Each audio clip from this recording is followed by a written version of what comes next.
Bonsoir à toutes et à tous, voici votre point actu du 9 juillet 2025. Diplomatie et conflit.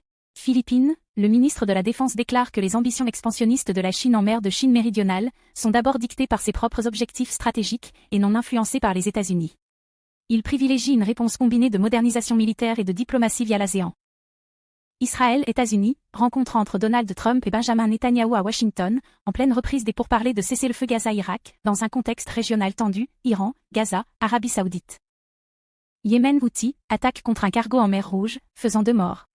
Israël a riposté par des frappes sur des positions Houthis, les tensions maritimes demeurent fortes. Iran, le ministre iranien des Affaires étrangères accuse Israël d'avoir sabotage les négociations nucléaires, mettant en péril la diplomatie et la confiance envers les États-Unis.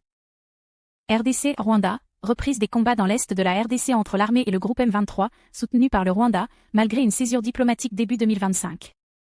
Iran-Israël, après d'intenses frappes croisées missiles, drones, bombardements, un cessez-le-feu est actif depuis le 24 juin, mais le conflit a touché plusieurs pays voisins, Syrie, Liban, Yémen, Qatar. Économie et commerce. États-Unis, le podcast Schrödinger S-Tarif analyse les conséquences paradoxales des tarifs trumpistes, suspendus depuis avril. Ils n'ont pas encore fait peser d'impact inflationniste mais créent une incertitude persistante. Australie, le trésorier fait savoir que les prix des médicaments via leur système PBS ne seront pas rognés malgré les menaces de surtaxe américaines. La question du cuivre est également examinée. Australie, le vice-gouverneur de la Banque centrale appelle à une 3e vague de réformes économiques pour contrer ralentissement de la productivité et tensions commerciales externes. Inde, Campur, l'État lance un projet EV Park à 700 M, 80 M euros, pour développer une production de véhicules électriques locales dans le cadre du plan Make in UP.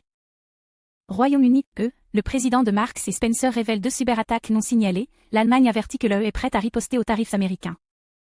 BIS, Monde, la Banque des règlements internationaux alerte sur une fragmentation économique liée aux politiques protectionnistes des US, susceptible de provoquer une crise financière mondiale. Culture et société. Italie, Inde, France, mode, Prada est critiqué pour une sandale inspirée sans reconnaissance du patrimoine indien, Louis Vuitton et Pharrell sont salués pour leur approche respectueuse.